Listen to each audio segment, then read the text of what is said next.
Sudah siap belajar matematika hari ini? Di video kali ini, kita akan belajar pengenalan bentuk aljabar.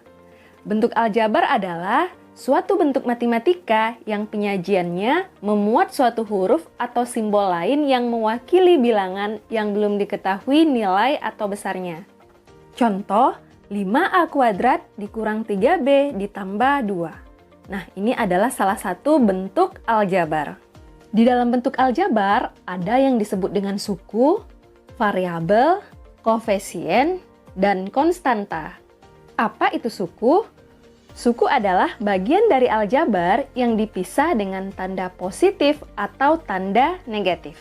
Kita perhatikan pada contoh ini, 5A kuadrat dikurang 3B ditambah 2. Perhatikan, jadi yang termasuk suku adalah 5A kuadrat, negatif 3B, dan positif 2. Kenapa? Karena dipisahkan oleh tanda negatif atau tanda positif. Jadi 5A kuadrat sudah berbeda suku dengan negatif 3B. Jangan lupa tandanya juga dibuat ya. Jadi jumlah suku pada contoh ini ada 3, yaitu positif 5A kuadrat, negatif 3B, dan positif 2. Nah, tanda positifnya boleh dibuat, boleh tidak. Kemudian variabel. Variabel adalah lambang atau pengganti bilangan yang belum diketahui nilainya. Biasanya dilambangkan dengan huruf. Berarti pada contoh ini, yang termasuk variabel adalah A kuadrat dan B. Jadi variabelnya ada 2 ya. Lanjut koefisien.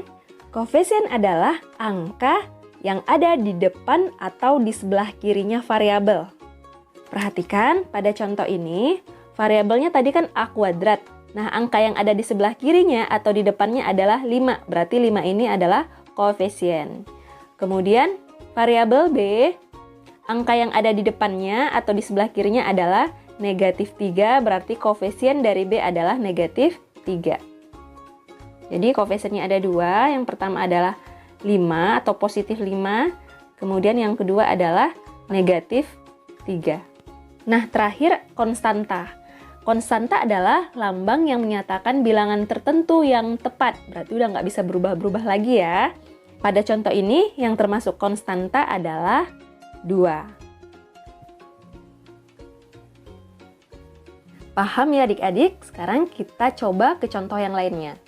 Pada bentuk aljabar X kuadrat ditambah 2Y dikurang 5, tentukan suku, variabel, koefisien, dan konstantanya. Kita mulai dari suku dulu ya. Ingat, suku adalah bagian yang dipisah dengan tanda positif atau tanda negatif. Berarti pada contoh ini ada 3 suku, yaitu X kuadrat, 2Y, dan negatif 5.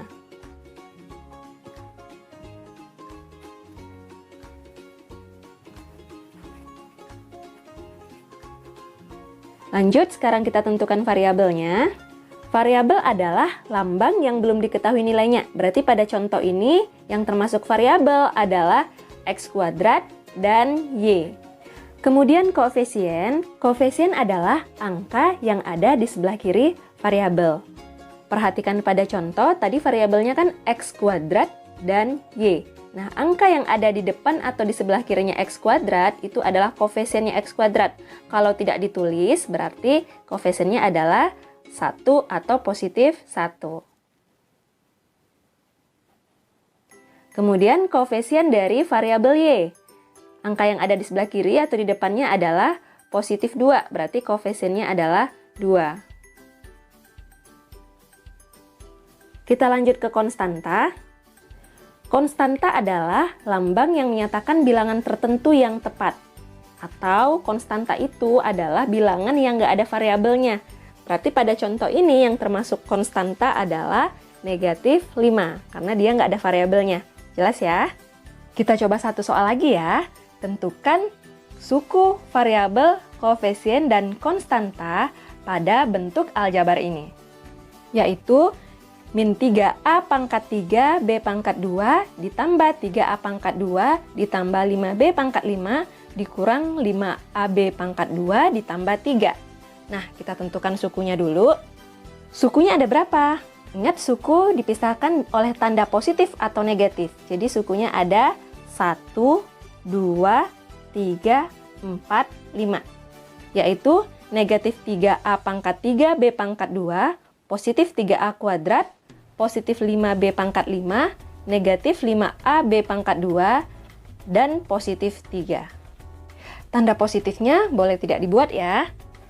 Lanjut variabel, kita hitung dulu berapa jumlahnya. 1, 2, 3, 4. Yaitu A pangkat 3, B pangkat 2, kemudian A pangkat 2, B pangkat 5, dan AB kuadrat. Lanjut koefisien. Koefisien adalah angka yang ada di depan atau di sebelah kiri variabel. Berarti koefisiennya ada min 3, positif 3, positif 5, dan negatif 5. Nah, yang terakhir kita tentukan konstantanya. Konstanta adalah angka yang tidak ada variabelnya. Berarti di sini konstantanya adalah 3. Oke adik-adik, cukup jelas ya.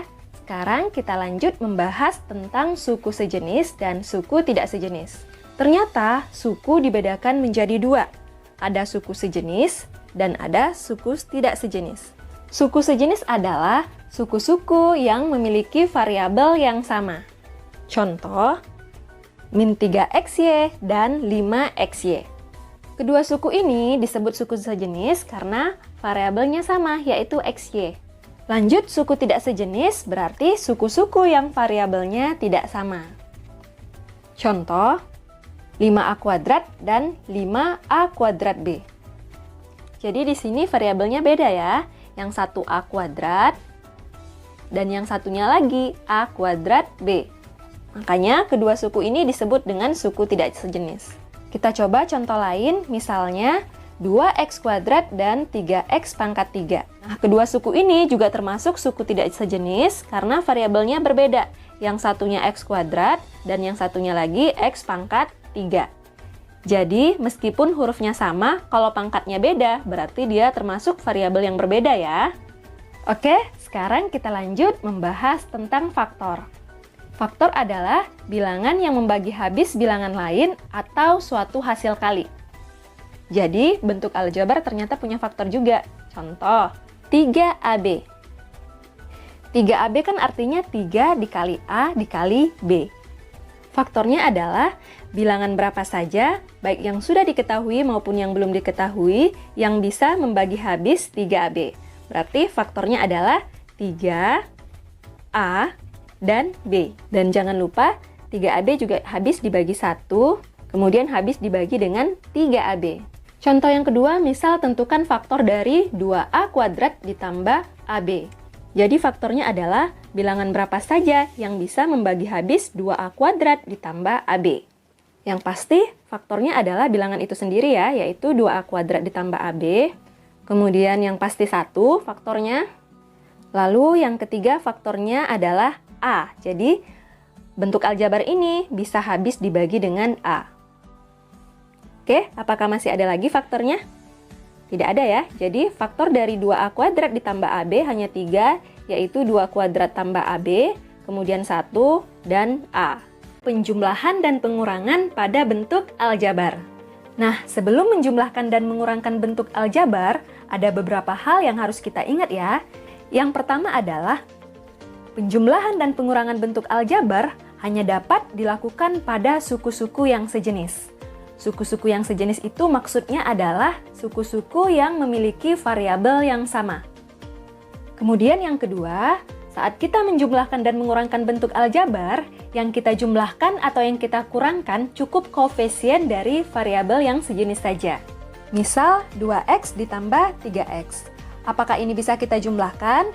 Kita lihat, mereka memiliki variabel yang sama, yaitu x. Berarti mereka adalah suku-suku yang sejenis. Artinya, mereka bisa kita jumlahkan ya. Nah, bagaimana cara menjumlahkannya? Karena variabelnya sudah sama, berarti kita cukup menjumlahkan koefisiennya saja. Sedangkan variabelnya cukup kita tulis sekali saja. Jadinya 2 tambah 3, x. Dan hasil akhirnya adalah 5x. Kita coba contoh yang lain ya. Misal, 2a kuadrat dikurang 5a kuadrat. Karena variabelnya sama, yaitu a kuadrat, berarti ini juga bisa kita kurangkan. Ingat, yang kita kurangkan hanya koefisiennya saja, jadinya 2 dikurang 5, A kuadrat. 2 dikurang 5 adalah negatif 3, berarti hasil akhirnya adalah negatif 3A kuadrat. Kemudian kalau misal 2X ditambah 3XY, apakah bisa dijumlahkan? Tidak bisa ya, karena mereka memiliki variabel yang berbeda. Yang satunya X dan yang satunya lagi XY. Kemudian yang ketiga, yang harus kita ingat adalah jika tanda positif ketemu atau dikali dengan tanda positif, maka hasilnya adalah positif. Jika positif ketemu atau dikali dengan negatif, maka hasilnya adalah negatif. Jika negatif ketemu atau dikali tanda positif, hasilnya adalah negatif. Dan jika negatif ketemu dengan negatif atau negatif dikali negatif, hasilnya adalah positif. Atau ingat saja, sapo bene, sama positif, beda negatif. Oke, agar semakin jelas, sekarang kita lanjut ke contoh-contoh soal penjumlahan dan pengurangan bentuk aljabar. Soal yang pertama, bentuk sederhana dari 4X ditambah 12Y dikurang 10Z dikurang 8X tambah 5Y dikurang 7Z adalah. Nah, ini adalah salah satu soal UN Matematika SMP pada tahun 2019. Bagaimana cara menjawabnya? Ingat, kita hanya boleh menjumlahkan dan mengurangkan suku-suku yang sejenis saja atau yang variabelnya sama. Jadi caranya, kita dekatkan dulu suku-suku yang variabelnya sama. Misal 4X, sukunya sama dengan min 8X, berarti kita dekatkan dulu. Oke, tandanya juga ikut didekatkan ya. Lanjut, positif 12Y sesuku sama positif 5Y. Variabel Y yang lain sudah nggak ada lagi, berarti kita lanjut ke variabel Z, negatif 10Z dikurang 7Z. Kemudian setelah kita dekatkan, barulah kita jumlahkan atau kurangkan koefisien dari variabel yang sama. Kita mulai dari variabel X, 4X dikurang 8X berarti 4 dikurang 8X. Kemudian 12Y tambah 5Y berarti 12 tambah 5Y. Kemudian yang terakhir, min 10Z min 7Z berarti min 10 min 7Z. Maka hasil penyederhanaannya adalah 4 dikurang 8 negatif 4, jadinya negatif 4X.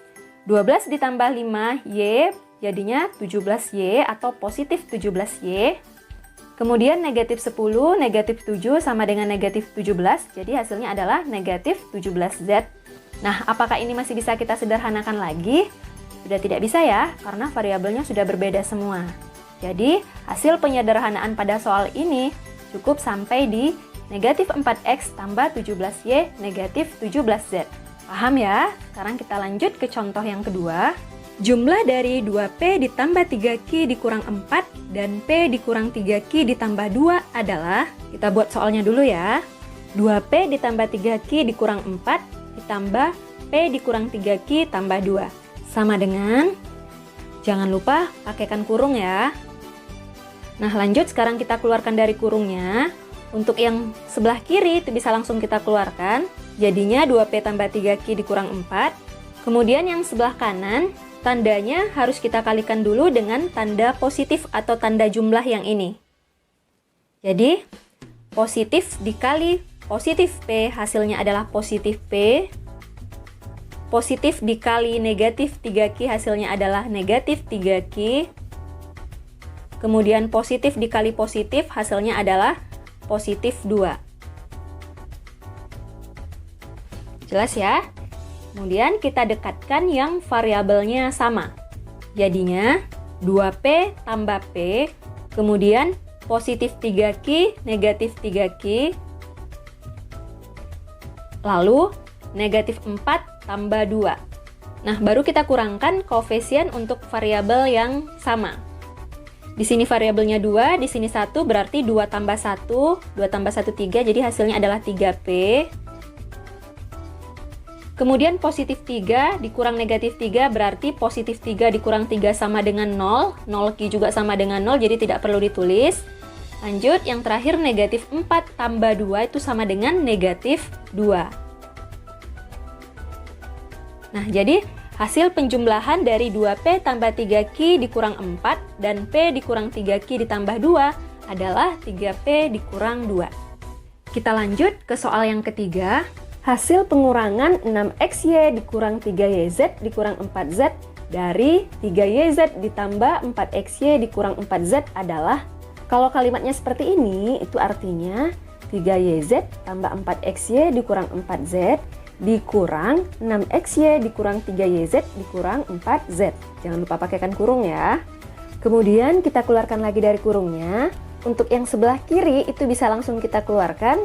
Jadinya 3YZ tambah 4XY dikurang 4Z. Nah, kalau untuk yang sebelah kanan harus kita kalikan dulu dengan tanda pengurangan ini atau tanda negatif ini ya. Oke, kita coba. Negatif dikali positif 6XY, hasilnya adalah negatif 6XY. Negatif dikali negatif 3YZ, hasilnya adalah positif 3YZ. Negatif dikali negatif 4Z, hasilnya adalah positif 4Z. Lanjut, kita dekatkan suku-suku yang memiliki variabel yang sama atau suku-suku yang sejenis. Kita mulai dari variabel YZ ya. Di sini ada 2, 3YZ. Di sini juga 3YZ sama-sama positif. Kemudian variabel XY, 4XY min 6XY. Lanjut, variabel Z, min 4Z, positif 4Z. Nah, barulah kita operasikan, kita jumlahkan atau kita kurangkan yang memiliki variabel yang sama. 3YZ ditambah 3YZ sama dengan 6YZ. 4XY dikurang 6XY sama dengan negatif 2XY. Negatif 4Z ditambah 4Z. Oke, kita lihat koefisiennya ya. Min 4 tambah 4, 0. 0Z. 0Z kita tulis, tidak perlu ditulis ya. Oke, jadi hasil dari pengurangan 3YZ ditambah 4XY dikurang 4Z dikurang 6XY dikurang 3YZ dikurang 4Z adalah 6YZ dikurang 2XY. Oke, paham ya? Sekarang kita bahas soal yang terakhir. Diketahui A min 7X tambah 5 dan B 2X kurang 3. Nilai A kurang B adalah, nah ini adalah salah satu soal yang keluar pada UN MTK SMP tahun 2011. Kita langsung bahas, yang ditanya adalah A kurang B. Di soal sudah diketahui A itu sama dengan min 7X tambah 5, sedangkan B adalah 2X dikurang 3. Jadi tinggal kita substitusikan saja atau kita ganti nilai A dan nilai B sesuai dengan yang sudah diketahui di soal. Jadi A sama dengan min 7X tambah 5 dikurang B, yaitu 2X dikurang 3. Jangan lupa pakaikan kurung. Kemudian kita keluarkan lagi dari kurungnya, sama seperti soal sebelumnya ya. Yang di sebelah kiri bisa langsung kita keluarkan, jadinya min 7X tambah 5. Sedangkan yang di sebelah kanan harus kita kalikan dulu dengan tanda pengurangannya. Jadi negatif dikali 2X itu sama dengan negatif 2X. Negatif dikali negatif 3 itu sama dengan positif 3. Lanjut, kita dekatkan yang memiliki variabel yang sama. Berarti min 7X, min 2X, positif 5, positif 3. Nah, barulah kita bisa operasikan, kita jumlahkan atau kita kurangkan yang variabelnya sama. Min 7X min 2X berarti min 9X. 5 tambah 3 sama dengan positif 8. Jadi, hasil pengurangan A kurang B sama dengan min 9X tambah 8. Bagaimana adik-adik? Gampang ya? Oke, sekian untuk video kali ini. Terima kasih. Wassalamualaikum warahmatullahi wabarakatuh.